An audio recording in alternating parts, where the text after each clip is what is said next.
Buenos días, mis queridos hermanos.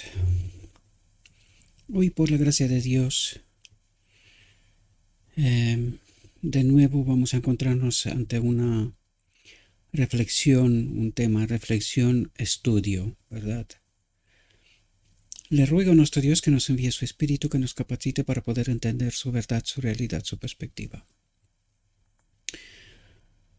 Hoy el tema de reflexión, de estudio, es titulado La puerta abierta y cerrada. Me he propuesto tratar de entender los temas, algunos temas del libro Primeros Escritos, porque creo que es importante comprender nuestro pasado, nuestros inicios, lo que Dios se nos reveló en aquel entonces, lo que nos dijo, sus consejos, para poder entender dónde estamos y por qué. La reflexión de hoy está titulada La puerta abierta y cerrada. Vais a ver que en realidad hace reflexión o mención a la visión de los dos tronos, como la llamo yo, ¿verdad?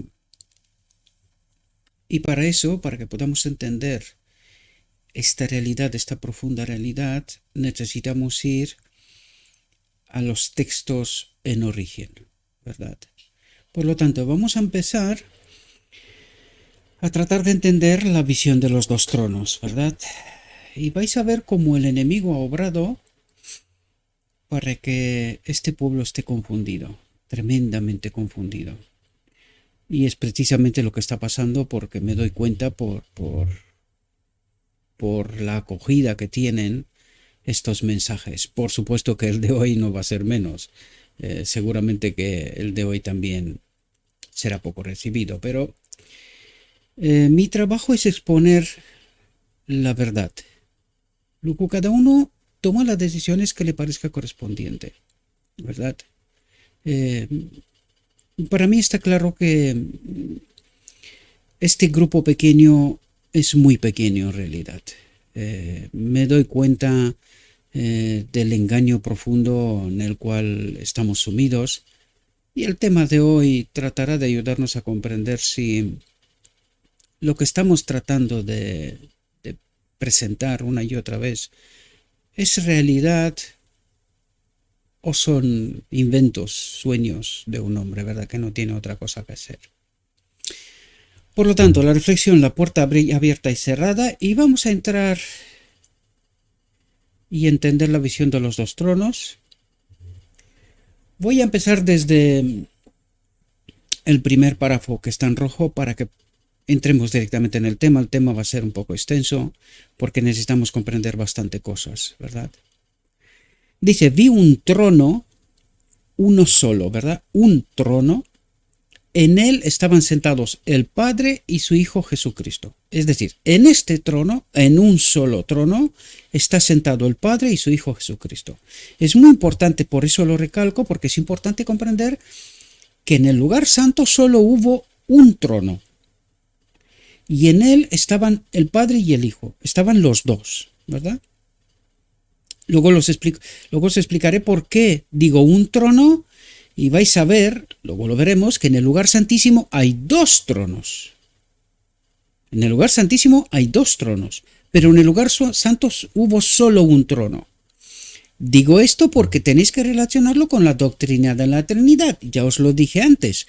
Alguien trata de colocarse en el monte de los dioses y vais a ver que este trono será ocupado después por el enemigo de Dios.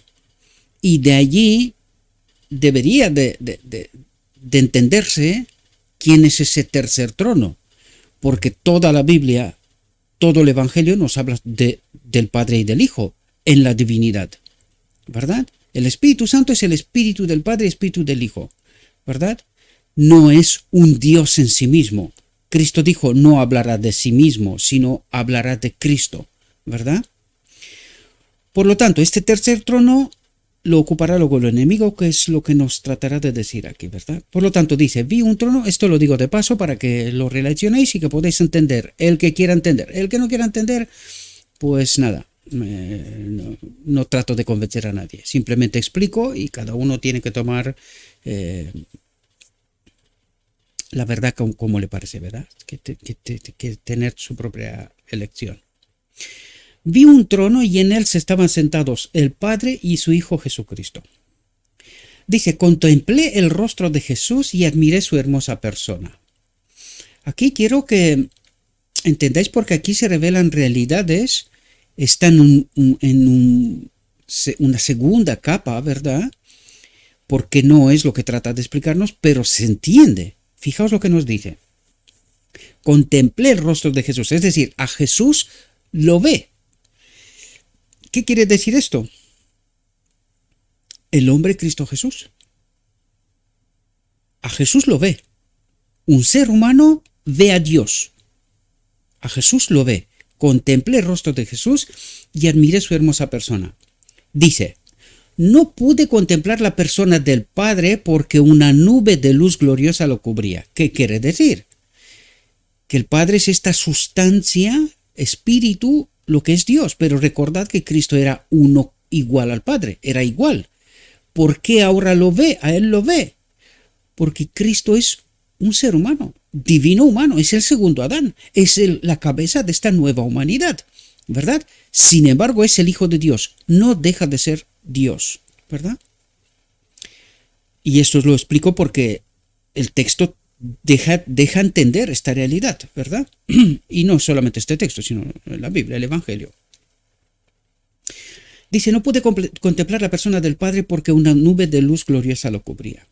Le pregunté a Jesús si su Padre tenía una forma parecida a la suya. Atentos lo que dice.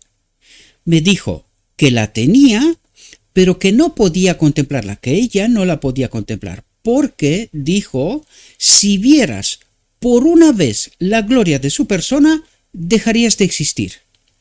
Aquí se nos revela otra realidad, que pasará al final del tiempo. El hombre pecador, los que no serán salvos, los que no han acudido a la boda del Cordero, los que no reciben la gloria de Dios, ¿verdad? ¿Qué pasará ante la presencia de un Dios santo? Dejarán de existir. Por lo tanto, ¿los mata Dios?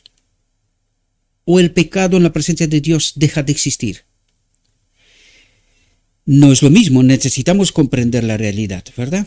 Sin embargo, la invitación de Dios fue siempre arrepentimiento, siempre fue que nos volvamos a Él y nos dio la oportunidad, ¿verdad? La boda del Cordero, allí era el lugar de encuentro, ¿verdad? Dice, ante el trono estaba el pueblo adventista, atentos, el pueblo adventista, la iglesia del mundo, todas las iglesias del mundo, ¿verdad? Dice, y el mundo, la gente normal, la que no necesariamente tiene algún tipo de creencia, ¿verdad? Vi a una compañía inclinada ante el trono, profundamente interesada, mientras la mayoría se levantaba desinteresada y descuidada. Es decir, mientras el mundo y las iglesias estaban desinteresados y descuidados. Aquí nos hace referencia a lo que pasó a Guillermo Miller, al fin de los 2300 tardes y mañanas, y a este pueblo que estaba interesado, que estaba tratando de entender qué es lo que está por ocurrir, ¿verdad? Dice, los que estaban inclinándose ante el trono elevaban sus oraciones y miraban a Jesús, luego éste miraba a su Padre y parecía estar suplicándole. Jesús parecía estar suplicándole al Padre, ¿verdad? Y fijaos lo que ocurre. Dice, entonces una luz vino del Padre a su Hijo y de éste a la compañía que oraba. Una luz. ¿Qué significa esto? Significa verdad. ¿Qué es la luz? Es verdad, entendimiento, ¿verdad? Por lo tanto, dice, entonces una luz vino del Padre a su Hijo y de éste a la compañía que oraba. Entonces vi que una luz muy brillante venía del Padre al Hijo y del Hijo ondeaba sobre la gente ante el trono. Es decir, entendimiento. Se les dio entendimiento. Verdad. ¿Verdad? Dice, pero pocos quisieron recibir esta gran luz. Pocos quisieron recibir esta verdad. Hace referencia a la iglesia y el mundo, ¿verdad? A las iglesias que había en el mundo y el mundo, la gente normal y corriente, ¿verdad? Pero pocos quisieron recibir esta gran luz. Muchos salieron de debajo de ella y la resistieron inmediatamente. Es decir, se opusieron a este entendimiento 2300 tardes y mañanas y el santuario será purificado. Daniel 8:14, ¿verdad? Dice, otros se descuidaron y no apreciaron la luz y ésta se alejó de ellos. Algunos la apreciaron y fueron y se inclinaron ante el trono con la pequeña compañía que oraba. Es decir, de las iglesias del mundo, algunos apreciaron y se juntaron con esta compañía que oraba, ¿verdad? Dice, esta compañía recibió la luz y se regocijó en ella mientras sus rostros brillaban con su gloria. Es decir, empezaron a entender 2300 tardes y mañana qué es lo que significa, ¿verdad? Y se regocijaron. Aunque en la primera fase no entendieron del todo, ¿verdad? Pero luego entendieron. Atentos aquí. Entonces vi que el Padre se levantaba del trono del lugar santo y en un carro de llamas entraba en el santo de los santos, en el lugar santísimo, ¿verdad? Dentro del velo y se sentaba.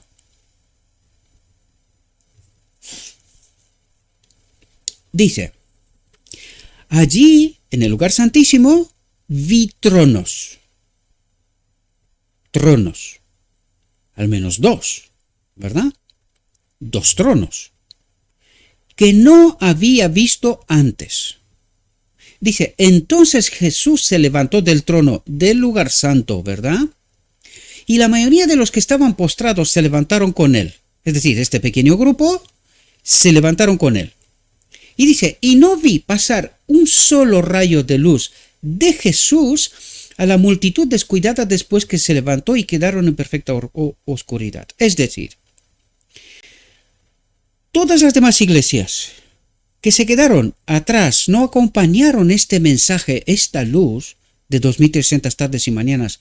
Se quedaron sin luz, sin entendimiento. Es decir, se quedaron en la obra del lugar santo, ¿verdad? Sin embargo, este pequeño grupo acompañó a Jesús, que es lo que nos va a explicar enseguida, ¿verdad? Dice, los que se levantaron cuando Jesús lo hizo, mantuvieron sus ojos fijos en él mientras dejaba el trono del lugar santo y los condujo fuera un poco, los condujo un poco, ¿verdad? Dice, entonces Jesús, levantó su brazo derecho y oímos su hermosa voz diciendo, atentos lo que dice, porque esto es también otra clave.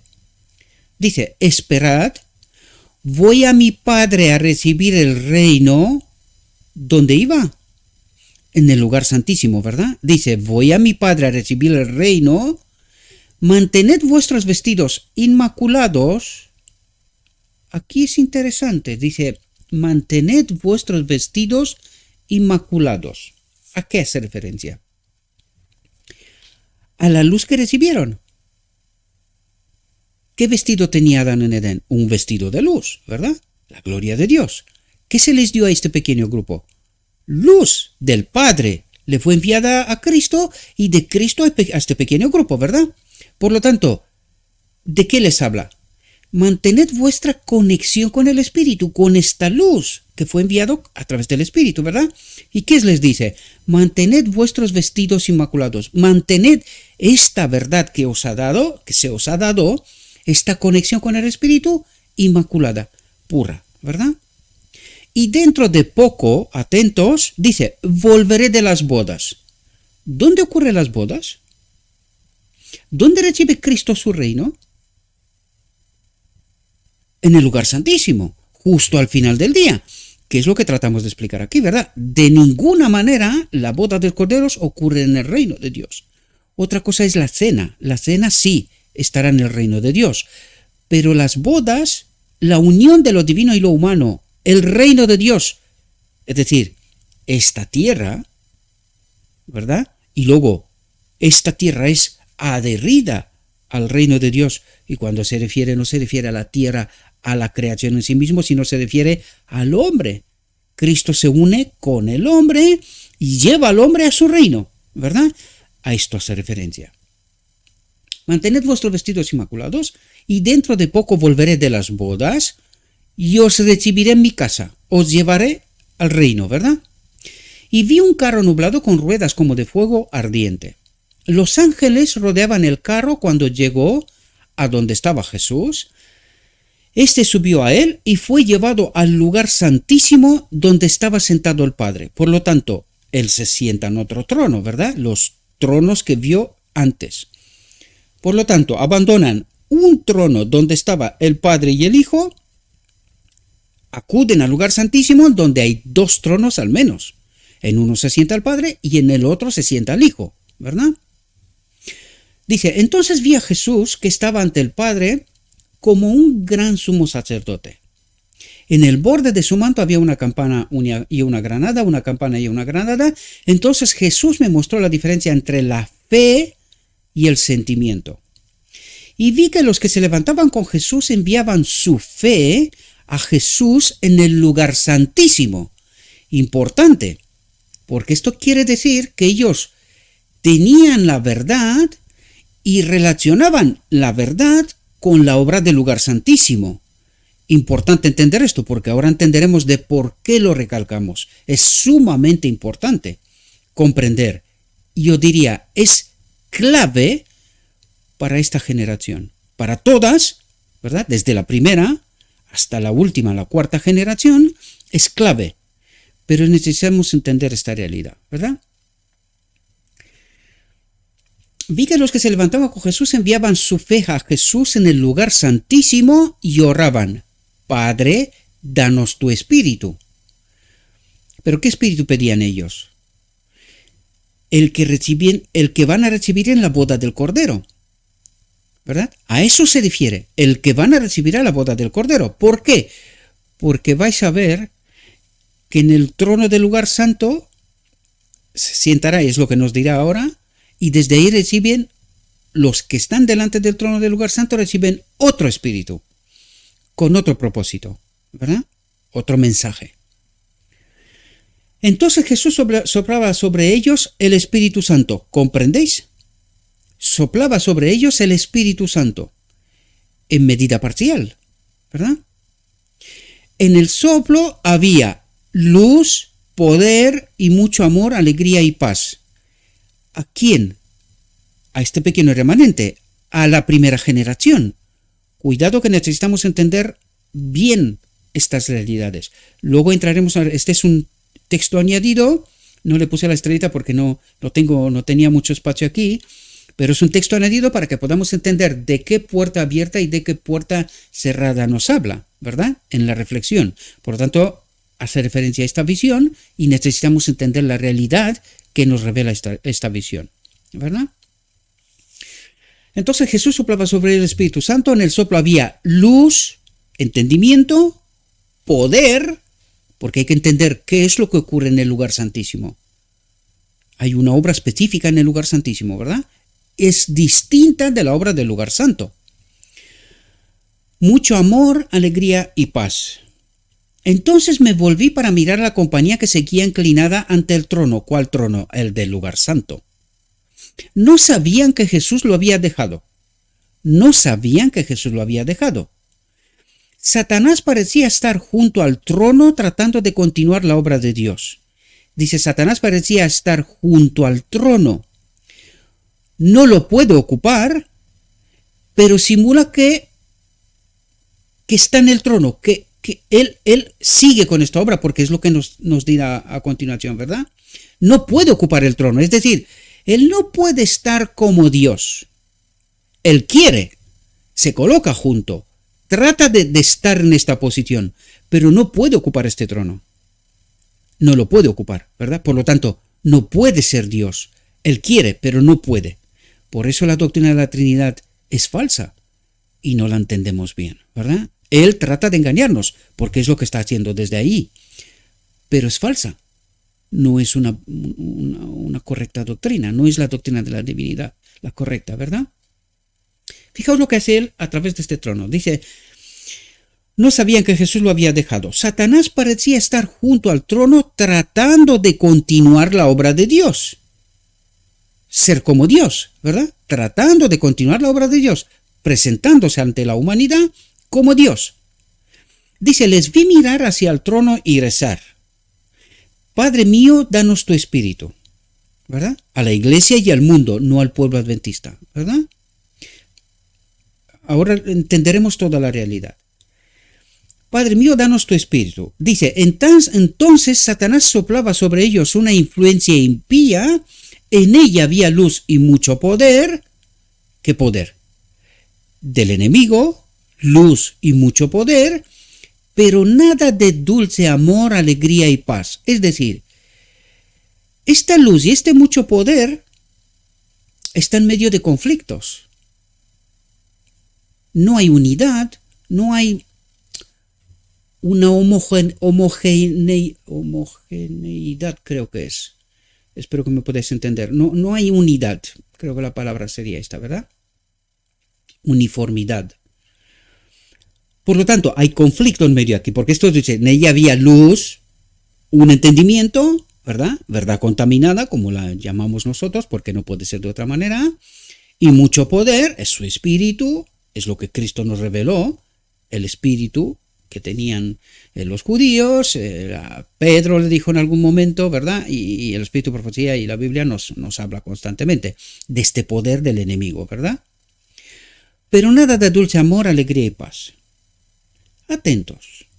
Dice, el objetivo de Satanás era mantenerlos engañados y alejar y engañar a los hijos de Dios, a este remanente que está delante del trono del lugar santísimo. Ahora entendéis por qué digo esto, ¿verdad? Porque es muy importante entender esto bien.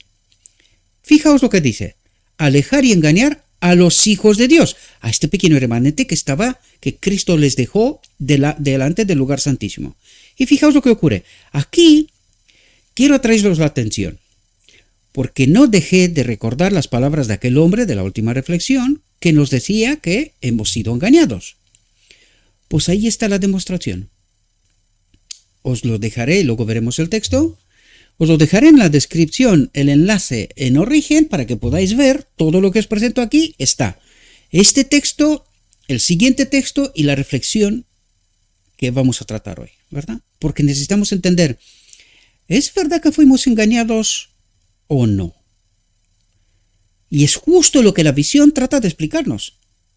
El objetivo de Satanás era mantenerlos engañados a los que estaban delante del lugar del trono del lugar santo, que estaban fuera de la luz, que proviene de Dios, y alejar y engañar a los hijos de Dios, a este pequeño remanente, ¿verdad? Que acompañó a Jesús hasta delante del trono del lugar santísimo. Fijaos lo que dice aquí. Vi que uno tras otro dejaba la compañía que estaba orando a Jesús en el lugar santísimo. ¿A quién hace referencia?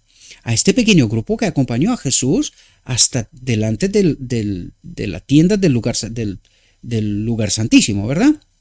Por lo tanto, vi que uno tras otro dejaba la compañía que estaba orando a Jesús en el lugar santísimo. Iba y se unía a los que estaban ante el trono, ¿qué trono? Del lugar santo, y enseguida recibían la influencia impía de Satanás. Esta frase no existe en primeros escritos. Alguien la ha quitado. Ahora, aquí hay varias preguntas que deberíamos de hacernos. ¿Por qué esto fue quitado del original? De los primeros escritos. ¿Por qué se ha quitado?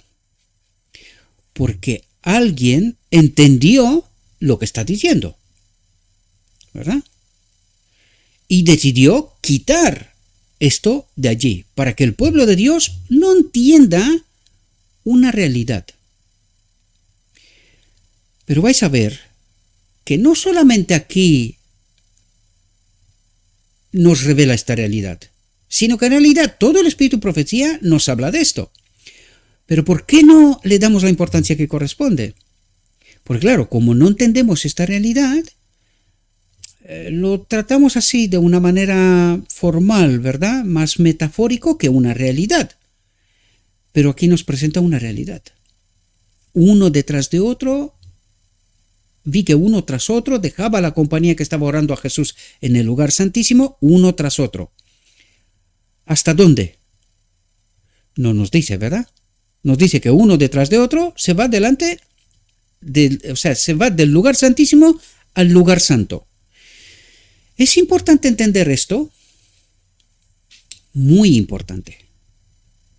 Muy importante. Esto también trata de decirnos de que la obra del lugar santo, esta puerta cerrada de lo que nos habla aquí, ¿verdad? Puerta abierta y puerta cerrada, quiere decir que son dos obras distintas. También la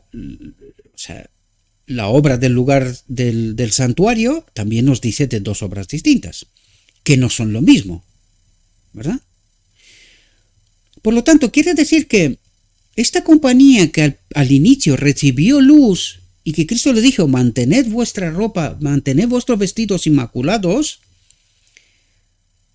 al irse al lugar santo, se van a un otro entendimiento contaminado y desde luego sus vestidos ya no son inmaculados.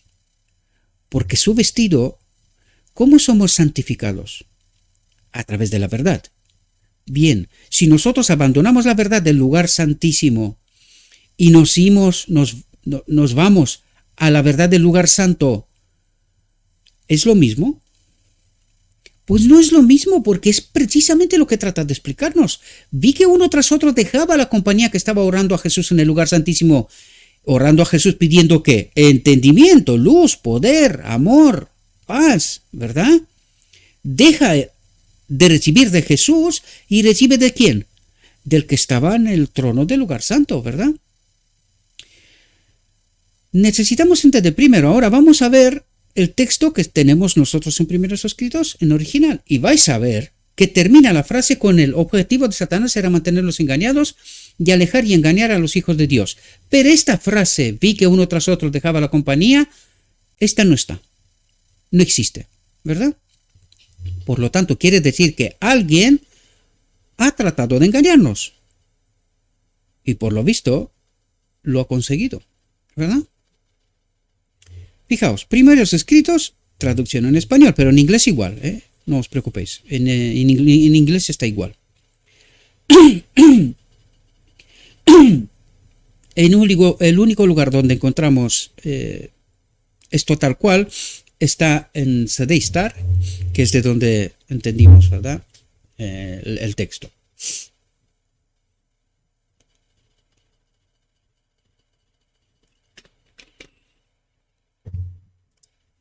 Por lo tanto, veis, el objeto de Satanás era mantenerla engañada, arrastrarla hacia atrás y seducir a los hijos de Dios. Y la otra frase, uno tras otro, ¿verdad? Se van del trono del lugar santísimo al lugar santo, alguien la ha quitado. La pregunta que deberíamos de hacernos todos es, ¿por qué? ¿Verdad? ¿Por qué se ha quitado? Porque es sumamente importante, ¿verdad? Bien, ahora vamos a tratar de entrar en nuestra reflexión. Una vez que hemos entendido de qué puerta habla, cuál se abre, cuál se cierra y qué es lo que está ocurriendo allí, ¿verdad? En todo este proceso, vamos a tratar de entrar en nuestra reflexión, porque necesitamos entender de qué nos habla, a qué hace referencia, ¿verdad? Quiero deciros desde el principio, tened en cuenta que esto es, primero, estamos hablando del 24 de marzo de 1849, ¿vale? Esto tiene que ver, en primera fase, con la primera generación, pero también tiene que ver con nosotros. Tiene doble aplicación, siempre os lo dije, ¿verdad? Bien, ahora vamos a entrar en una reflexión y os digo esto para que lo tengáis presente, que estéis atentos, ¿verdad?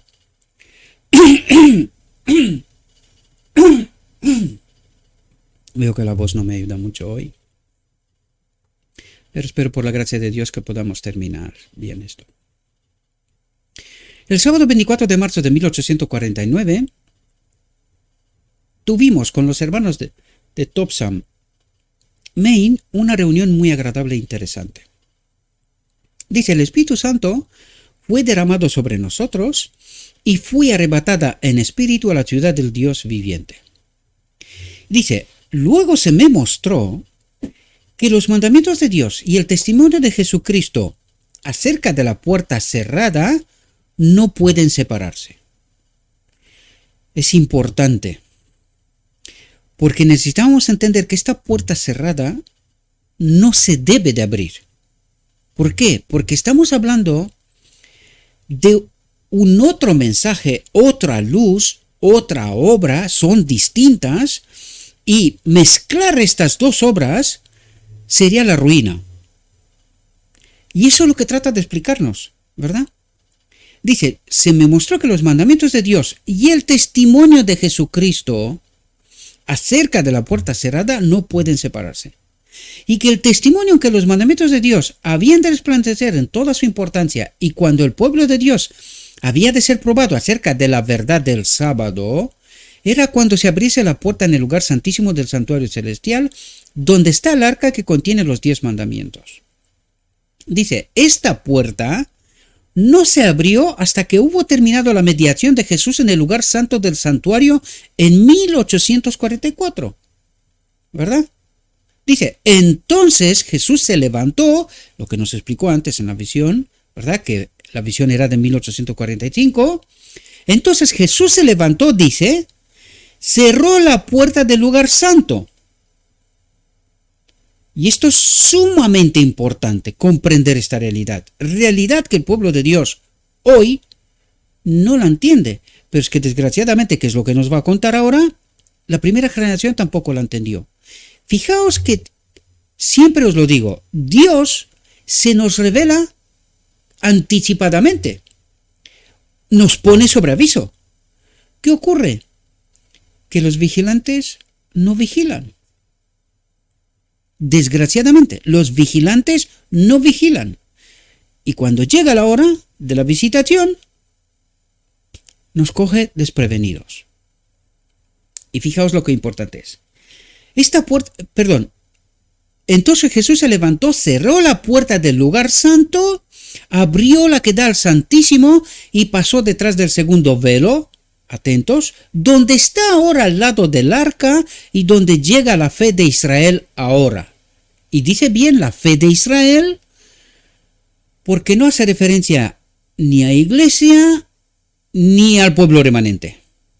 Por eso formula de esta manera. Ahora bien, necesitamos entender cuál es la obra del lugar santo, por qué Cristo cierra esta puerta y nosotros no deberíamos de ir, abrir esta puerta del lugar santo y volver de nuevo para atrás y quedarnos en el lugar santísimo, la puerta que Cristo abrió y que está en el lugar santísimo, ¿verdad? Bien, ¿qué pasó en el lugar santo?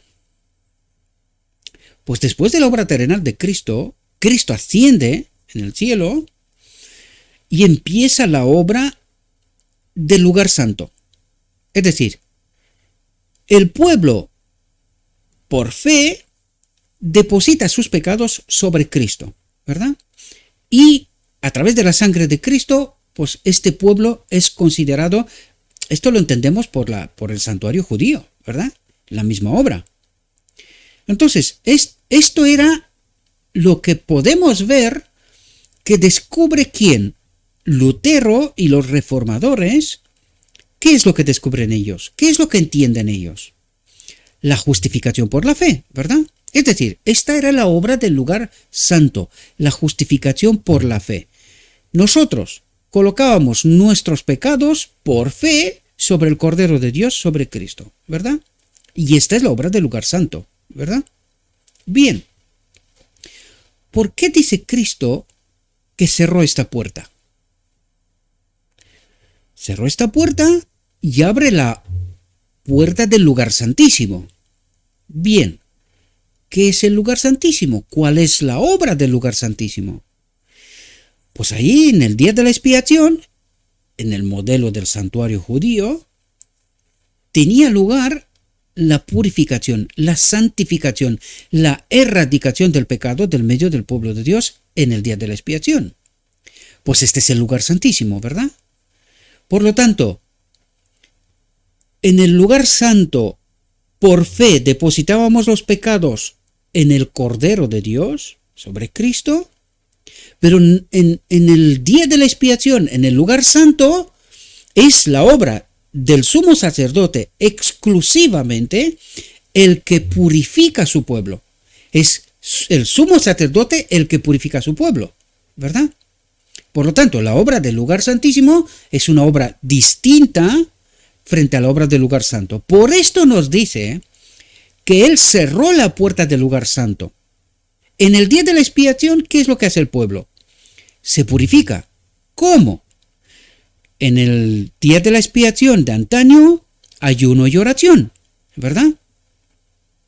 Y en el día de la expiación de la realidad, en nuestra realidad, pues aquí necesitamos entender todo lo que los pioneros habían entendido, esta luz que Cristo las envió, la vimos en la visión anterior, del Padre envió luz hacia Cristo y esta luz se sentó sobre el pueblo de Dios. Es decir, verdad. Una vez que entran en el lugar santísimo, a partir de 1844, empiezan a entender verdades. ¿Qué verdades? La desde los apóstoles.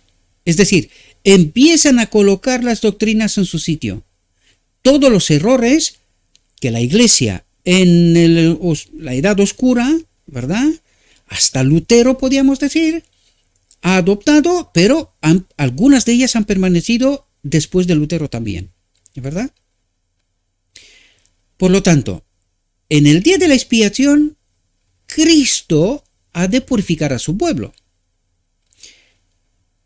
Y allí podemos ver lo que pasó en 1888. Es decir, Cristo, como culminación de la obra del lugar santísimo, después de haber descubierto toda la verdad, las doctrinas, el sábado, que es lo que nos hacía referencia aquí, ¿verdad? Descubren incluso el sábado, les manda el mensaje.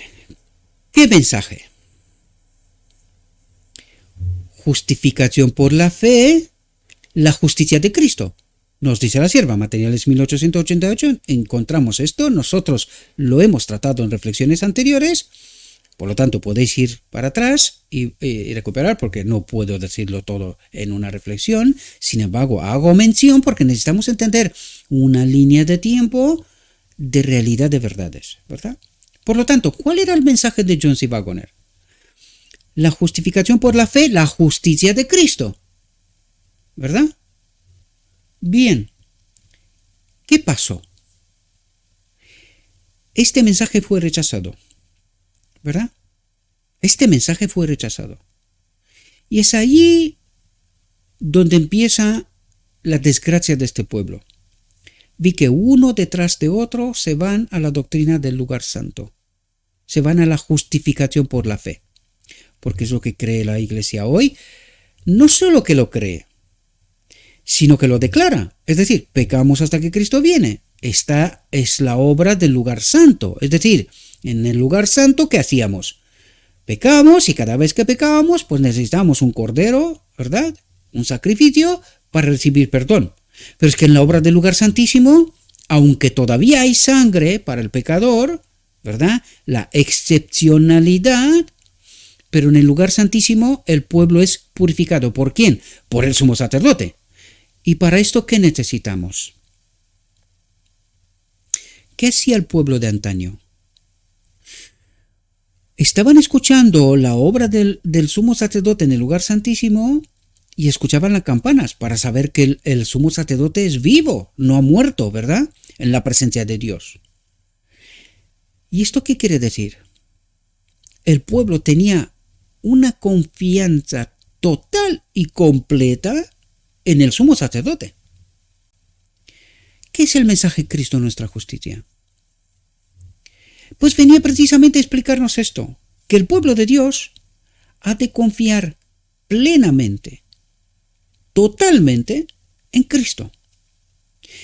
Que ya no se trata de pecar indefinidamente y acudir al Cordero, sino que en esta ocasión se trata de purificarnos El pueblo de antaño estaba en ayuno y oración. Esto quiere decir, podríamos decir, en un estado de inmovilidad, porque él está escuchando con atención la obra del Espíritu Santo, de Cristo, del sumo sacerdote. ¿Y qué es lo que hace el pueblo de ahora? ¿Qué es lo que trata de decirnos la visión?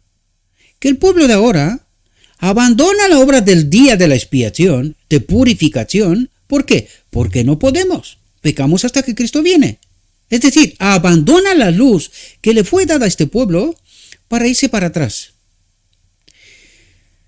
Vais a ver cómo no solamente que este pueblo ha abandonado la verdad, sino que ha ido de mal en peor. Esto explica la doctrina de la Trinidad, que es fatal para este pueblo. Es la demostración de que está fuera del marco de la verdad y que Cristo no nos acompaña.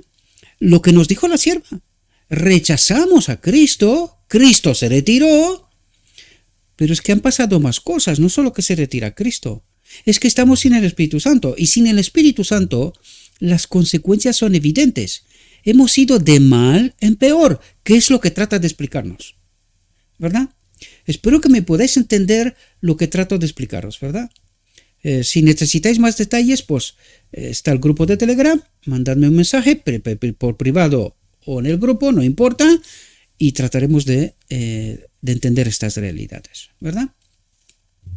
Dice, entonces Jesús se levantó, cerró la puerta del lugar santo, esta obra, abrió la que da al Santísimo y pasó detrás del segundo velo, en la obra del lugar santísimo, purificando, o al menos tratar de purificar a su pueblo. Dice, donde está ahora, al lado del arca, y a donde llega la fe de Israel ahora, la fe del pueblo de Dios, el auténtico pueblo de Dios, ¿verdad? Dice, vi que Jesús había cerrado la puerta del lugar santo y nadie podía abrirla, y que había abierto la puerta que da acceso al lugar santísimo y nadie puede cerrarla. Es el texto de Apocalipsis, ¿verdad? Sin embargo, vimos en la visión que algunos, uno detrás de otro, tiran para atrás. Cuando dice vi que había abierto la puerta que da acceso al lugar santísimo y nadie podía cerrarla, pero primero dijo, vi que Jesús había cerrado la puerta del lugar santo y nadie podía abrirla, o mejor dicho, nadie debería abrirla, ir para atrás, ¿verdad? Y que desde que Jesús abrió la puerta que da al lugar santísimo, que contiene el arca, el gobierno de Dios, ¿verdad? Cómo Dios gobierna, ¿verdad? Los mandamientos han estado brillando hacia los hijos de Dios. Aquí hace referencia, ¿por qué? Porque, ¿qué es lo que creían en el lugar santo? Que la ley fue colgada en la cruz. Pero ellos descubren precisamente lo que dijimos, que este pueblo descubrió que no, que la ley no fue colgada en la cruz. Dice, los mandamientos han estado brillando hacia los hijos de Dios. Y estos son probados acerca de la cuestión del sábado. ¿Qué descubrieron? El sábado, nos dijo, no empezó la obra del lugar santísimo hasta que no descubrieron el sábado, ¿verdad? Sigue. Vi que la prueba actual acerca del sábado no podía producirse antes que terminase la mediación de Cristo en el lugar santo. Por lo tanto, ¿qué quiere decir? Cuando se da el decreto dominical, la ley dominical, perdón, cuando se da la ley dominical, nos quiere decir, dice, la prueba actual acerca del sábado no podía producirse antes que terminase la mediación de Cristo en el lugar santo y él hubiese pasado al interior del segundo velo. Por lo tanto, los cristianos que durmieron antes que se abriese la puerta de acceso al Santísimo, cuando terminó el clamor de medianoche, el séptimo mes en 1844, sin haber guardado el verdadero día de reposo, descansan ahora en esperanza porque no tuvieron la luz ni la prueba acerca del sábado que tenemos ahora desde que la puerta se abrió. Aquí nos trata de explicar la experiencia de esta primera generación y cuáles fueron los pasos que los llevaron a caer, a rechazar el mensaje de 1888, ¿verdad? Eso es lo que trata de explicarnos. Dice, vi que Satanás estaba tentando acerca de este punto a algunos de los hijos de Dios. Es decir, esto fue una discusión de Pero vamos a ver que no puede ser que el sábado sea vigente, esta fue la discusión de ellos, teniendo en cuenta que durante tantísimo tiempo, es decir, desde que Cristo ascendió al cielo hasta en aquel momento, pues nadie guarda el sábado, ¿verdad? Por lo tanto, no puede ser que esta sea condición para salvación. Sin embargo, dice aquí,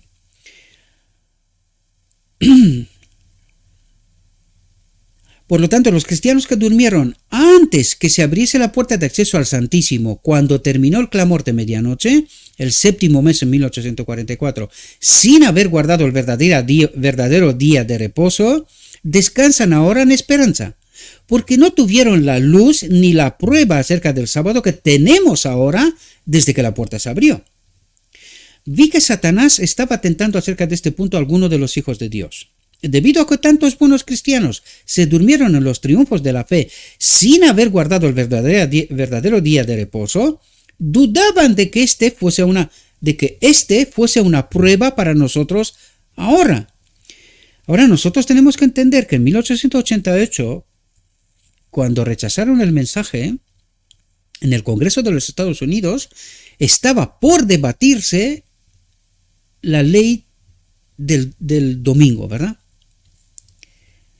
Entonces fue precisamente Jones el que debatió en contra de esta ley, ¿verdad? Después de 1888 o 1889 creo que fue, debatió en contra de esta ley y esta ley no se promulgó, ¿verdad? Por lo tanto, es la confirmación de que este pueblo, al rechazar la verdad, pues el tiempo se alargó, ¿verdad?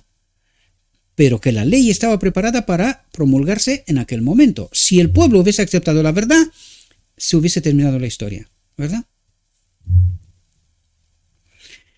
Dice, los enemigos de la verdad presente han estado tratando de abrir la puerta del lugar santo que Jesús cerró.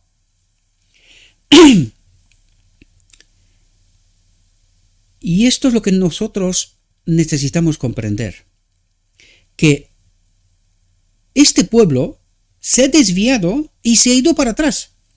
Dice, los enemigos de la verdad presente han estado tratando de abrir la puerta del lugar santo que Jesús cerró y de cerrar la puerta del lugar santísimo. ¿Y cómo se cierra la puerta del lugar santísimo? Pues a través del rechazo de 1888, ¿verdad? Es como cerramos la puerta del lugar santísimo. ¿Por qué? Porque escondimos. Y ahí vimos, se escondió una parte del texto, ojalá fuera esto. Se han cambiado más cosas, incluso en la Biblia. La sierva dice que se le reveló que había textos que han sido manoseados, por decirlo de alguna manera, ¿verdad? Y esto es lo que pasó, que a partir de 1888 se escondió esta realidad, que nosotros rechazamos el mensaje y por lo tanto tratamos de cerrar la puerta del lugar santísimo que él abrió en 1844. Y ahora la pregunta es, ¿y dónde está este pueblo ahora? Si cerraron la puerta del lugar santísimo, es decir, abandonaron la verdad del lugar del día de la expiación, ¿dónde está este pueblo ahora? ¿Dónde está el arca que contiene las 2 tablas de piedra en las cuales fueron escritos por el dedo de Jehová los 10 mandamientos? Esto es lo que tratamos de entender, ¿verdad?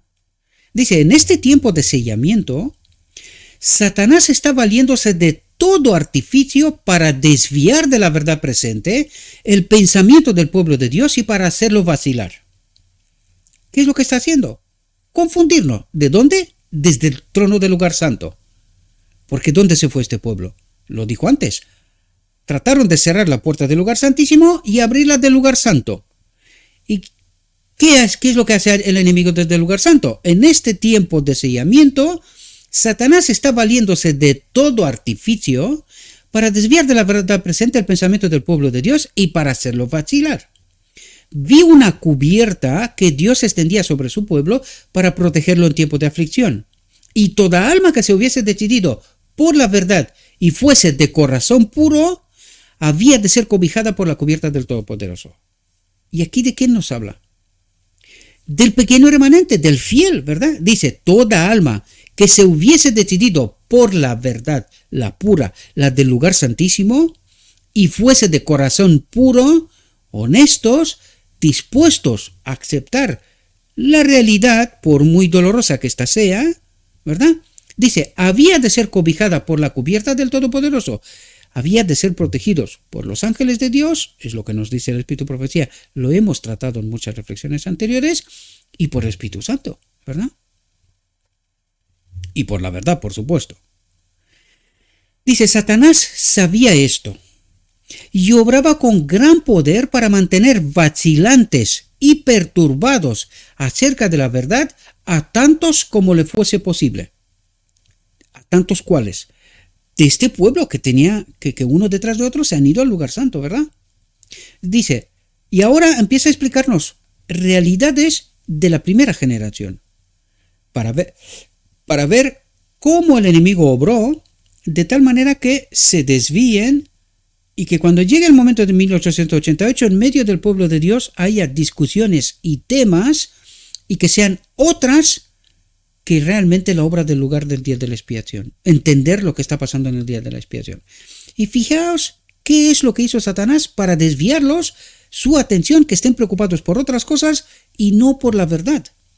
Dice, vi que los golpes misteriosos de Nueva York y otros lugares provenían del poder satánico, y que tales cosas se volverían cada vez más comunes y se revestirían de un manto religioso, y alcanzó incluso al pueblo de Dios. Hubo manifestaciones, porque por eso nos está diciendo lo que está diciendo. Alcanzó a este pueblo, ¿verdad?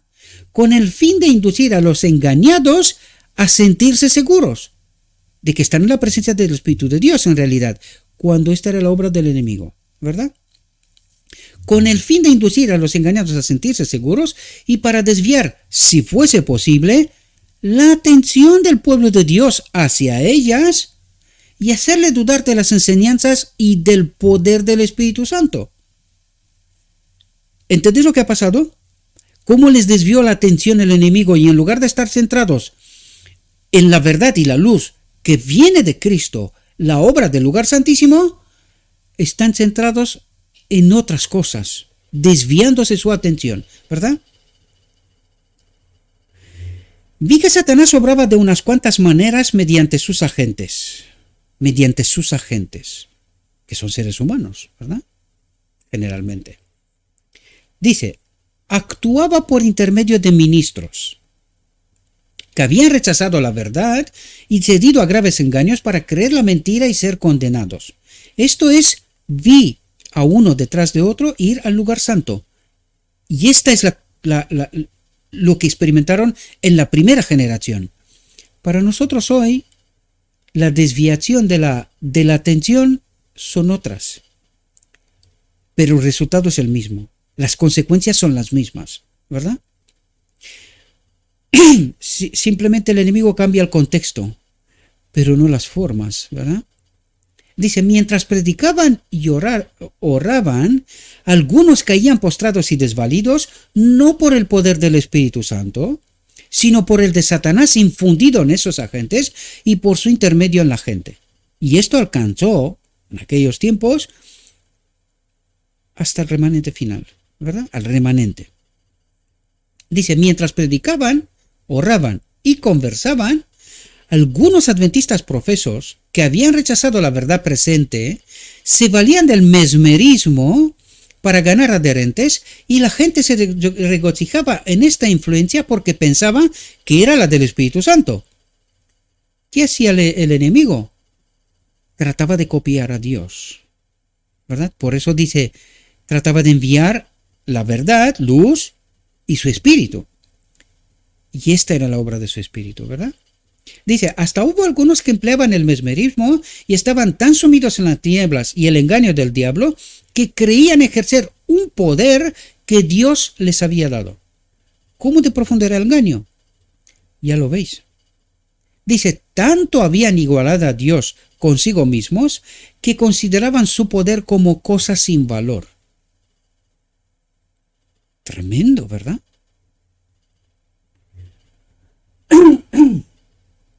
Dice, algunos de esos agentes de Satanás afectaban los cuerpos de algunos de los santos a quienes no podían engañar ni apartar de la verdad mediante una influencia satánica.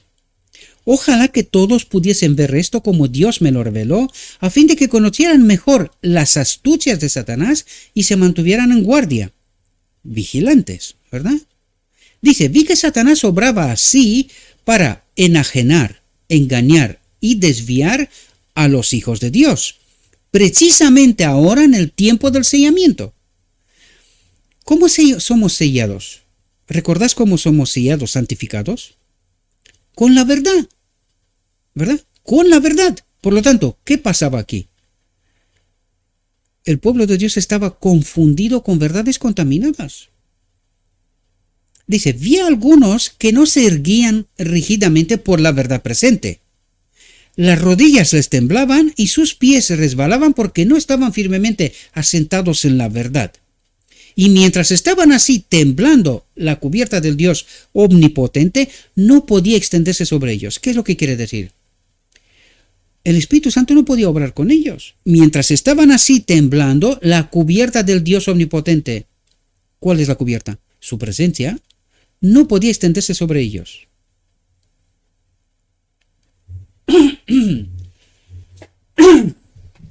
Dice, Satanás probaba cada una de sus artes para sujetarlos donde estaban hasta que hubiese pasado el sellamiento. Es decir, que no entiendan la verdad hasta que pasa el tiempo de gracia, ¿verdad? Hasta que la cubierta se hubiese corrido sobre el pueblo de Dios, es decir, hasta que la boda del Cordero haya tenido lugar, porque esto es lo que trata de decir, y ellos hubiesen quedado sin refugio que los protegiera de la ira ardiente de Dios en las 7 últimas plagas. Dice, Dios ha comenzado a correr esta cubierta sobre su pueblo, y ella será extendida sobre todos los que han de tener refugio en el día de la matanza. ¿Cuál es el día de la matanza?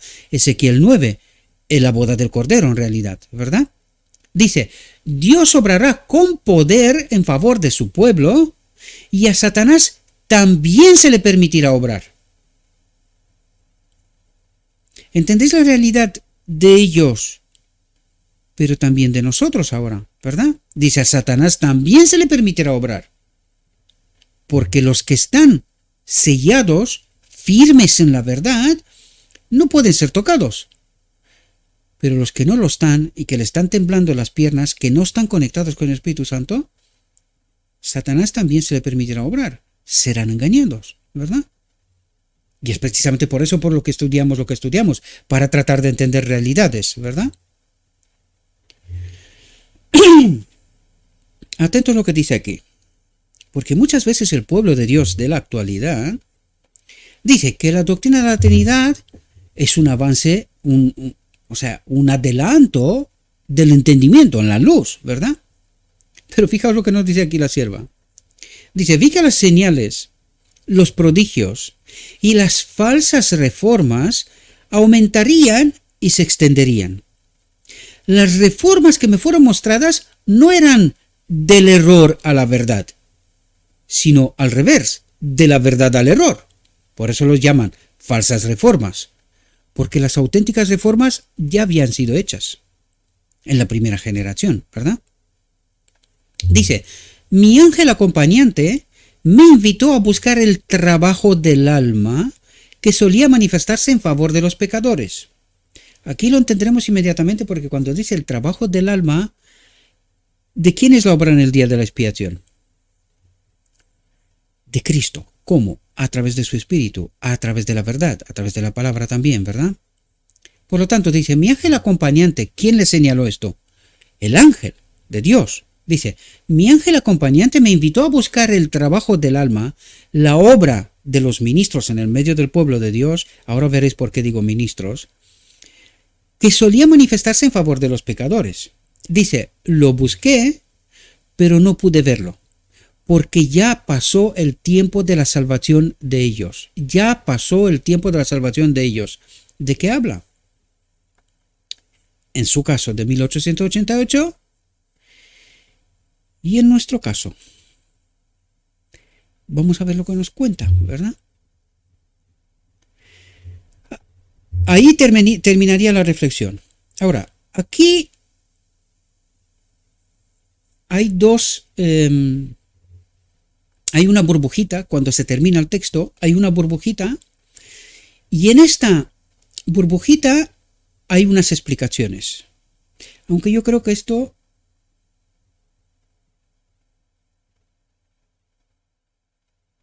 Sí, esto es dentro de la burbujita, ¿verdad? Y dice, la autora de estas palabras no entendió precisamente lo que decía el trabajo del alma, ¿verdad? No entendió que enseñaran que hubiese pasado el tiempo de la salvación de todos los pecadores. En el mismo tiempo en que escribió estas cosas, ella misma trabajaba por la salvación de los pecadores, como lo hizo constantemente después. Es decir, que no era exactamente en aquel momento, sino que era más adelante. Recordad que este está escrito en 1849, el texto, ¿verdad? Por tanto, no entendía, en este momento estamos trabajando para nada, desprovistos del Espíritu, ¿o cuándo? Y fijaos lo que dice. La manera en que comprendía el asunto, tal como le fue presentado, se expone en los párrafos siguientes, de los cuales el primero se publicó en 1854. ¿A qué hace referencia? La visión de los dos tronos. Y el segundo en 1888. Y dice, las falsas reformas mencionadas aquí todavía tienen que verse con mayor plenitud, es decir, todavía tienen que verse con mayor plenitud. La visión se refiere más particularmente a los que han oído y rechazado la luz de la doctrina adventista. Han cedido a graves engaños. Ahora pregunto yo, ¿se nos aplica a nosotros? Pues estamos después de 1888, ¿verdad? Dice, los tales no tendrán trabajo de alma en favor de los pecadores. ¿Qué quiere decir? No tendrán la presencia del Espíritu. No están acompañados por Cristo. Eso es lo que trata de decir. Y lo vamos a ver. Incluso la Biblia nos habla de esto. Pero no lo entendimos. La sierva nos dijo después de 1888 que el Espíritu Santo se retiró y que andamos solitos, camino a Egipto, ¿verdad? Dice, habiendo rechazado el advenimiento y cedido a los engaños de Satanás, ya pasó el tiempo de la salvación de ellos. Es decir, este pueblo ya fue condenado. Ya pasó el tiempo de la salvación de ellos. Ahora hay una mención sumamente importante. Dice, este empero no se aplica a los que no han oído ni rechazado la doctrina del segundo advenimiento. Ahora pregunto, porque esto es sumamente importante. ¿La doctrina del segundo advenimiento? ¿Qué significa esto? Es lo que tratamos de explicar, mis queridos hermanos, como este pueblo fue tan desviado que ahora mismo cree que la boda del Cordero tendrá lugar en el cielo. Por lo tanto, ¿qué es lo que no entiende? La obra del día de la expiación, por esto, y podemos ver por el relato oficial, pecamos hasta que Cristo viene. ¿Esto qué quiere decir? Que nosotros no podemos ser transformados, no podemos vivir en santidad. Eso es lo que tratan de decir. ¿Y cuál es la obra del día de la expiación? Es precisamente eso, santificar, purificar al pueblo, erradicar el pecado del medio de él. ¿Y cuándo se lleva a cumplimiento todo esto? En la boda del Cordero, que son los textos que nos dije, Maleaki, Ezequiel, en fin, hemos tratado todos esos textos, ¿verdad? Que nos habla del momento, la culminación de la obra, que es la boda del Cordero. Ahora, ¿qué es la doctrina del segundo advenimiento? Es el entendimiento del día de la expiación, la santificación, purificación, erradicación del pecado y acudir a la boda del Cordero. Esta es la doctrina del segundo advenimiento. Por lo tanto, los que entienden esta doctrina, este empero no se aplica a los que no han oído ni rechazado la doctrina del segundo advenimiento. ¿Por qué al final del tiempo solo hay un remanente pequeño? Por esto.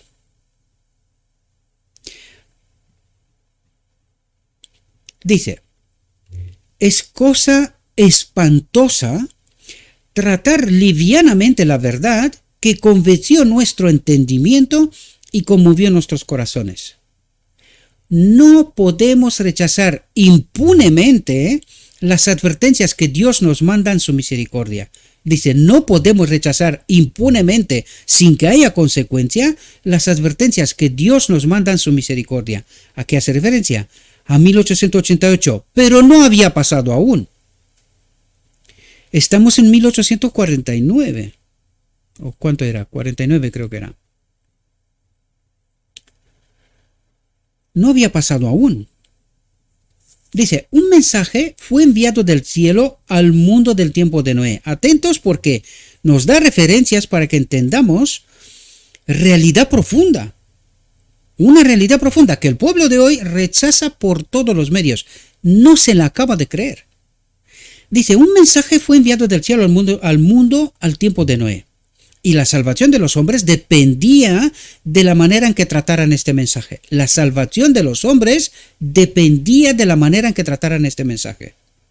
Por el hecho de que rechazaron la advertencia, el Espíritu de Dios se retiró de la raza pecadora.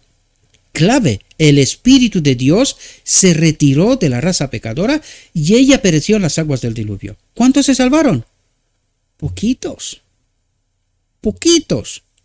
En el tiempo de Abraham, la misericordia cesó de interceder con los culpables habitantes de Sodoma y todos, salvo Lot con su esposa y 2 hijas, fueron consumidos por el fuego enviado del cielo.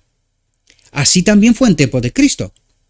El Hijo de Dios declaró a los judíos incrédulos de aquella generación: vuestra casa os es dejada desierta. Sin el Espíritu, ¿verdad? Mirando hacia los postreros días, nuestros días, las de ellos y las nuestras, dice, el mismo poder infinito declara, acerca de los que no recibieron el amor de la verdad para ser salvos, no recibieron el Espíritu de la verdad para ser salvos, por esto Dios les envía un poder engañoso para que crean la mentira. Dios no les envía nada. Se retira. Y cuando se retira, ¿qué ocurre? Un poder engañoso toma el lugar. Visión de los 2 tronos. Dios se retira del trono del lugar santo y ¿quién lo ocupa? El enemigo. ¿Lo ha puesto Dios al enemigo allí? No. Se presentó solito. Este es el principio que trata de revelarnos, al cual nosotros nos negamos a creer que estamos en esta realidad. Por esto Dios les envía un poder engañoso para que crean la mentira, a fin de que sean condenados todos los que no creyeron a la verdad, sino que se complacieron en la injusticia. Pecamos hasta que Cristo viene. ¿Comprendéis? Se complacieron. Asumieron que esta es la realidad, no hay otra. Por el hecho de que rechazan las enseñanzas de su palabra, Dios les retira su espíritu y los abandona a los errores que aman. ¿Cuál es nuestra realidad? Dios les retira su espíritu y los abandona a los errores que aman. ¿Y cuáles son estos errores?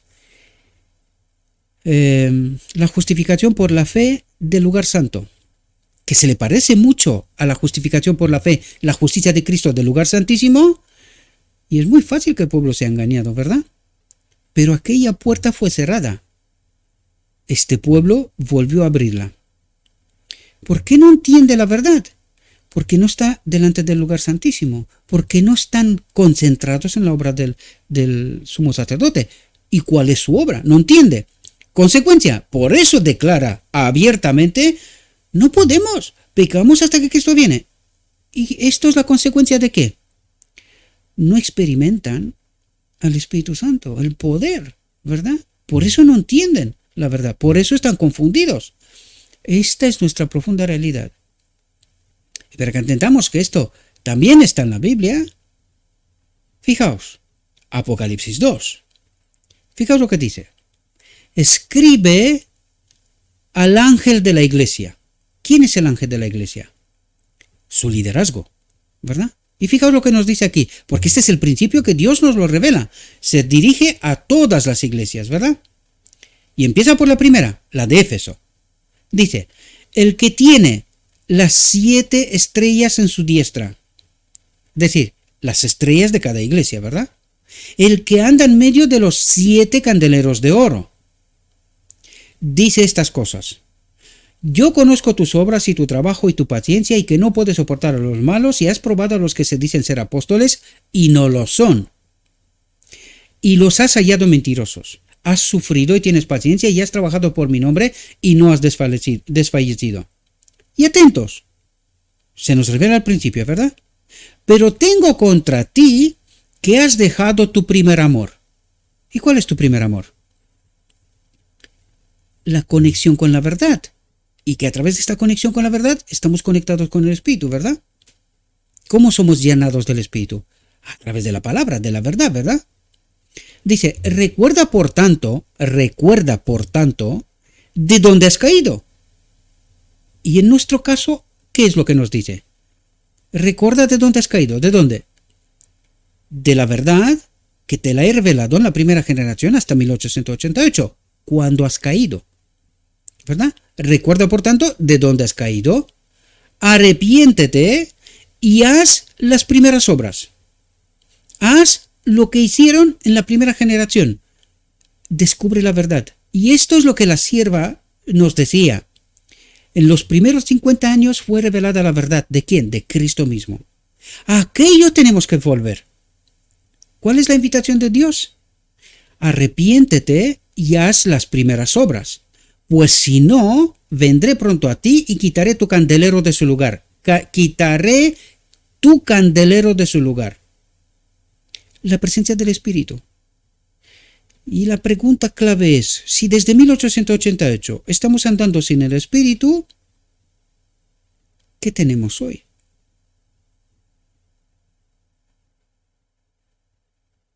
Un tremendo engaño. ¿Por qué la gente rechaza la verdad? Porque está confundida, no entiende. La verdad que cree creer se le parece tanto a la verdad del lugar santísimo, pero no es lo mismo. Por lo tanto, el pueblo está en engaño, no entiende, pecamos hasta que Cristo viene. ¿Qué es lo que dice en realidad? Necesitamos sacrificio, necesitamos sangre, no transformación, no santificación, nada de esto. Por eso declara, no podemos, necesitamos pecar hasta que Cristo viene. No hay otra. ¿Entendieron la obra del día de la expiación? ¿Entendieron la obra de Cristo? ¿Entendieron la solución de Dios que está en la boda del Cordero, la unión de lo divino y lo humano? Pues no, queridos. Recuerda, por tanto, de dónde has caído, y arrepiéntete y haz las primeras obras. Pues si no, vendré pronto a ti y quitaré tu candelero de su lugar. Quitaré la presencia del Espíritu Santo. Consecuencia. Así estamos. Y el pueblo no entiende. Confía todavía en el ángel de la iglesia y el ángel de la iglesia anda sin candelero, sin luz, sin el Espíritu Santo. Aquí tenemos las respuestas, mis queridos hermanos. Por esto hemos tratado esta reflexión. Y espero que la podáis entender. Yo sé que no es fácil digerir todo esto, ¿verdad? Se parece tan tremendo, pero pensad. En 1844 fue escogido este pequeño remanente precisamente porque recogió la verdad que Dios envió en aquel momento, ¿verdad? Del Padre, Cristo miró al Padre, el Padre envió luz a Cristo y Cristo la envió a este pequeño remanente, es decir, la recibió y caminó con esta luz hasta 1888, cuando rechazó la luz, rechazó seguir caminando con Cristo, aceptar esta luz que le fue enviada de nuevo, que era la culminación de la obra, Cristo nuestra justicia, y en aquel momento se ha quedado sin candelero. Lo dijo la sierva. El Espíritu Santo se ha retirado y nosotros seguimos camino a Egipto. Espero que podáis entender todas esas metáforas, queridos. Todo el Evangelio, todo el Espíritu Profecía, solo nos habla de una cosa: de la invitación de Cristo a la boda del Cordero. Y por esto, al final del tiempo, como en 1888 también fue un remanente pequeño, que aceptó una realidad, pero ya no era una generación, eran unos poquitos. Y que en cada etapa, os comenté de 1950, Wayland y Short, Herbert Douglas también, luego en toda nuestra historia siempre ha habido un pequeño remanente, desconocido para la mayoría, conocido solo para Dios. Recuerden la historia de Elías y Monte Carmelo, ¿verdad? Elías creía que era solo, pero Dios le dijo, no, no te equivoques, no estás solo, hay más, yo los conozco. Esto mismo pasará también al final del tiempo, desgraciadamente, queridos, porque nos negamos a asumir la verdad, la realidad. Es difícil, yo puedo entender hasta cierto punto vuestra experiencia, porque fue la mía. Yo me quedé en estado de shock. Ya os lo dije, casi 2 años. Me puse a estudiar y tratar de entender. Y cuando descubrí la verdad, dije, tengo que dar a conocer a mis hermanos, allí donde estén. Todo aquel que quiera, que tome la verdad, que coman y beban de Cristo. Porque no hay otra, queridos. Es la única forma de que seamos santificados, de que podamos acudir a la boda del Cordero, estar firmes al final del tiempo, porque la confusión es tremenda. Incluido con el sábado, veo, hermanos míos, cómo manipulan los textos para que les salgan las cuentas. Esta es la obra del enemigo. Nos interesa el escrito está, y no otra cosa. Le ruego a nuestro Dios, mis queridos hermanos, que nos envíe su Espíritu, que nos capacite para poder entender su verdad, que no se puede entender sin el Espíritu. Es la clave, queridos. Necesitamos dejarnos moldeados, no sacar nosotros nuestras cuentas, sino que sea Dios el que nos revele las suyas. Por lo tanto, os deseo, mis queridos hermanos, que tengáis un próspero día y en todo lo que os he dicho, os lo he dicho en nombre de Cristo Jesús. Amén.